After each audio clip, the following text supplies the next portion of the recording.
출근길 하나님 말씀과 동행하는 출동큐티의 진규선 목사입니다. 오늘 우리가 함께 묵상할 말씀은 열왕기상 4장 20절에서 34절입니다. 제가 낭독하겠습니다. 유다와 이스라엘의 인구가 바닷가에 모래같이 많게 되매 먹고 마시며 즐거워하였으며 솔로몬이 그 강에서부터 블레셋 사람의 땅에 이르기까지와 애굽 지경에 미치기까지의 모든 나라를 다스림으로 솔로몬이 사는 동안에 그 나라들이 조공을 바쳐 섬겼더라. 솔로몬의 하루 음식물은 가는 밀가루가 30고루요 굵은 밀가루가 60고루요 살찐 소가 10마리요 초장의 소가 20마리요 양이 100마리며 그 외에 수사슴과 노루와 암사슴과 살찐 새들이었더라. 솔로몬이 그 강 건너편을 딥사에서부터 가사까지 모두 그 강 건너편의 왕을 모두 다스림으로 그가 사방에 둘린 민족과 평화를 누렸으니 솔로몬이 사는 동안에 유다와 이스라엘이 단에서부터 브엘세바에 이르기까지 각기 포도나무 아래와 무화과 나무 아래에서 평안히 살았더라. 솔로몬의 병거의 말 외양간이 4만이요 마병이 12,000명이며 그 지방 관장들은 각각 자기가 맡은 달에 솔로몬 왕과 왕의 상에 참여하는 모든 자를 위하여 먹을 것을 공급하여 부족함이 없게 하였으며 또 그들이 각기 직무를 따라 말과 준마에게 먹일 보리와 꼴을 그 말들이 있는 곳으로 가져왔더라. 하나님이 솔로몬에게 지혜와 총명을 심히 많이 주시고 또 넓은 마음을 주시되 바닷가에 모래같이 하시니 솔로몬의 지혜가 동쪽 모든 사람의 지혜와 애굽의 모든 지혜보다 뛰어난지라.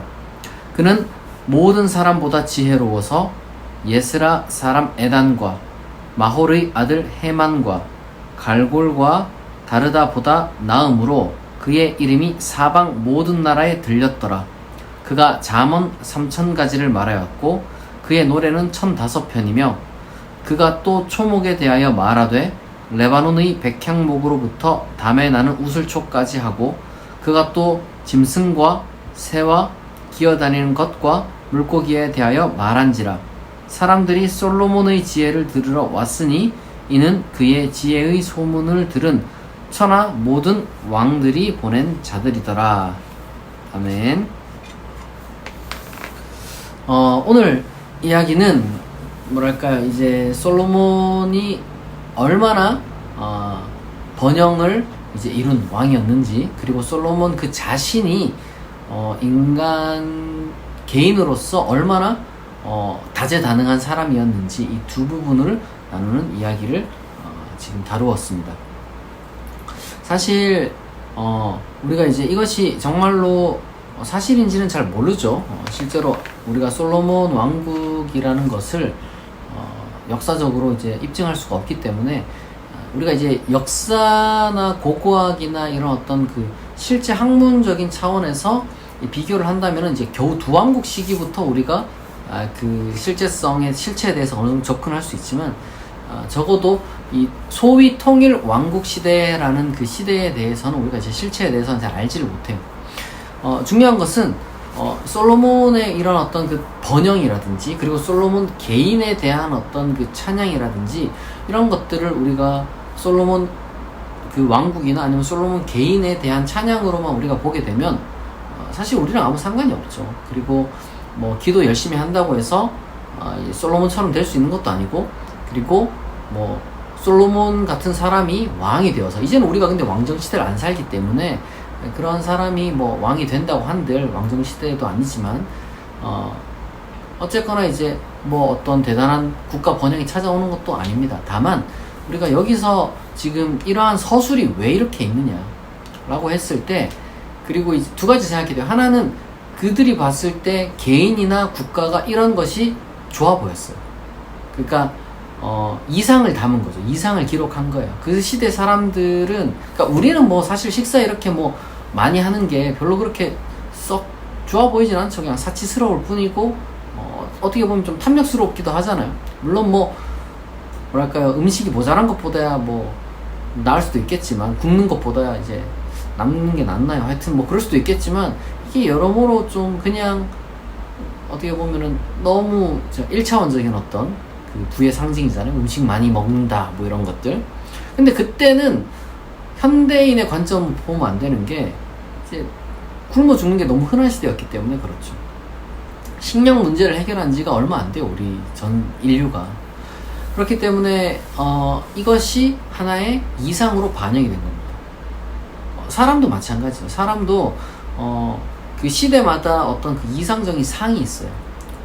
그 이전 시대에는 어떤 그 힘이 있는 장수상이 있었다면 이제 또 어떤 시대에는 현인상이 또 필요한 거죠. 철인통치자 같은 뭐 플라톤의 어떤 그 뭐랄까 철인통치 같은 것이 이제 솔로몬에게서 이렇게 우리가 발견할 수 있는 거 아닙니까? 이제 그러한 어떤 이미지가 여기에 투영된 거죠. 그러면은 우리 이렇게 생각할 수 있는 거예요. 그러니까 이들의 소망이 이렇게 이제 이루어졌는데 그 시대에 소망이 이렇게 이루어졌는데 이 소망이 어디로부터 왔느냐? 이 소망을 이룰 수 있는 그 힘이 어디로부터 왔느냐? 하나님께로부터 왔다라고 믿은 거죠. 이 열왕기상 저자는. 그러면 우리는 어떻게 생각해야 될까? 하나님은 바로 그러한 어떤 그 번영과 행복과 그리고 어떤 인간으로서의 그 온전함을 이루기를 기뻐하시는 분이다라고 우리가 이제 믿으면 되는 거예요. 실제로 솔로몬이 그러했냐, 이스라엘이 그러했냐, 이걸 지금 우리가 따지는 게 중요한 게 아니고, 그리고 이렇게 되는 것이 중요하냐가 아니에요. 더 중요한 것은 하나님은 우리 인류가 이렇게 복되기를 원하세요. 그리고 한 사람이 단순히 이제 다른 사람과 비교해서라기보다는 그 스스로가 각자에게 맞게 온전하기를 바라시는 분이다.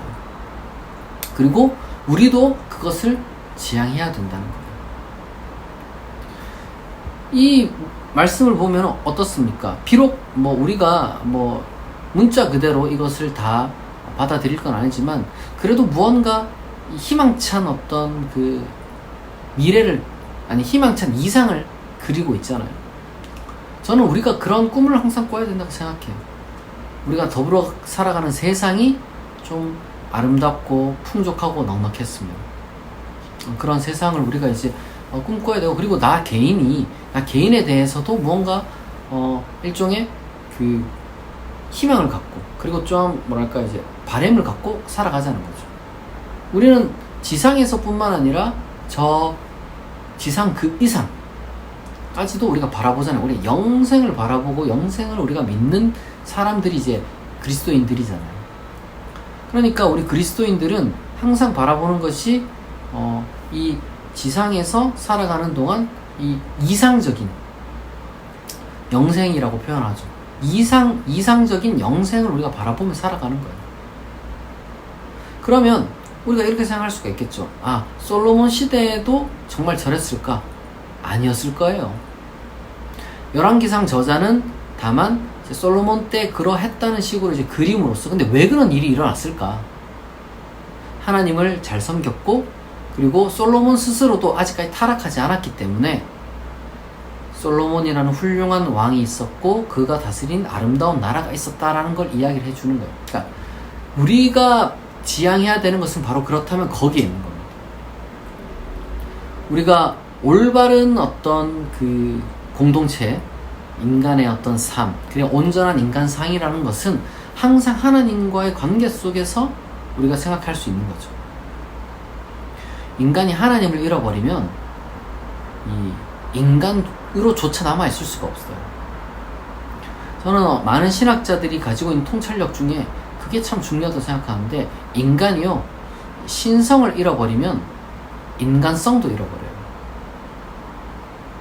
하나님을 잃은 인간은 이 인간다움도 잃어버린다는 거예요. 여기서 말하는 하나님이 어떤 특정한 어떤 그 종교, 그걸 붙잡는 게 아니라 가장 고귀하고 가장 위대한, 그리고 가장 아름답고 가장 완벽한 바로 그 하나님을 기준으로 우리가 추구해 가야 된다는 거예요. 솔로몬이 이 지혜와 총명을 하나님께 구해서 그걸 받아서 이렇게 다스렸다라고 하잖아요. 그러니까 나라가 이렇게 잘 됐다는 얘기 아닙니까? 그런 것처럼 우리가 하나님으로부터 어떤 오는 그 올바른 선과 진리의 기준을 가지고 이 세상을 충만하게 만들어갈 때 그런 아름다운 세상이 만들어질 수 있음을 우리가 믿음으로, 그리고 또한 그 확신을 가지고 실천해 나가는 거예요. 보여줘야 되는 거예요. 요즘은 너무 이상한 어떤 그런 것들이 너무 많이 사회에 자리 잡고 있고, 제가 봤을 때는 이 지혜, 참된 지혜와 이 참된 총명을 가진 사람들이 정말 너무 많이 사라지고 있는 것 같아서 좀 아쉽습니다. 똑똑한 사람 많죠. 어마어마하게 머리 좋은 사람 많은데 지혜로운 사람이냐? 그러면 사실 쉽사리 대답이 안 돼요. 지식이 이만큼 있습니다. 인류가 가진 지식이 어마어마해요.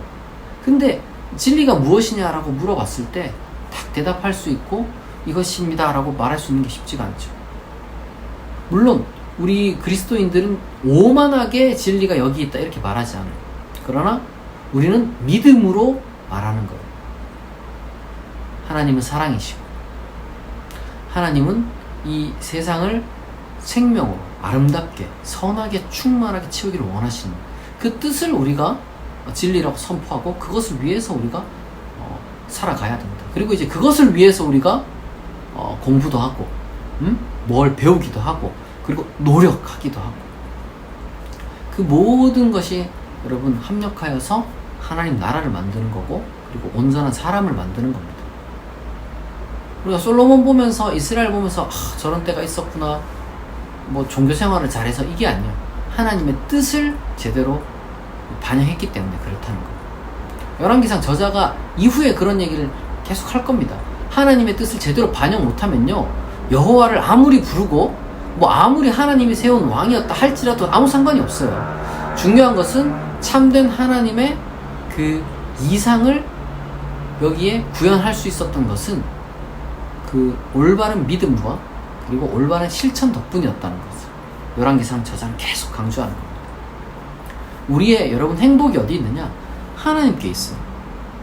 근데 하나님께 있다는 것은 맹목적으로 종교생활을 한다는 것이 아니라 하나님의 뜻을 우리가 올바로 파악하고 그리고 그것을 실천하는 데 있다는 겁니다. 그것이 개인을 만들고 사회를 만드는 겁니다. 선하고 아름답고 온전하게.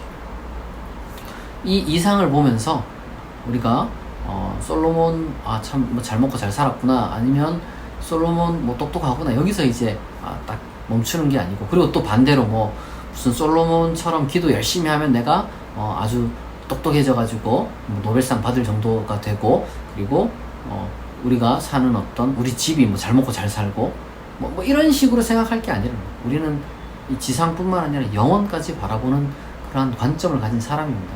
지상에서는 그러한 영혼과 연결되어 있는 과정에 있는 것이고 우리의 역할을 거기서 잘 찾는 것이죠. 솔로몬은 지혜를 구했던 것이고 우리는 또 각자 우리에게 맞는 것을 구해야 될 겁니다.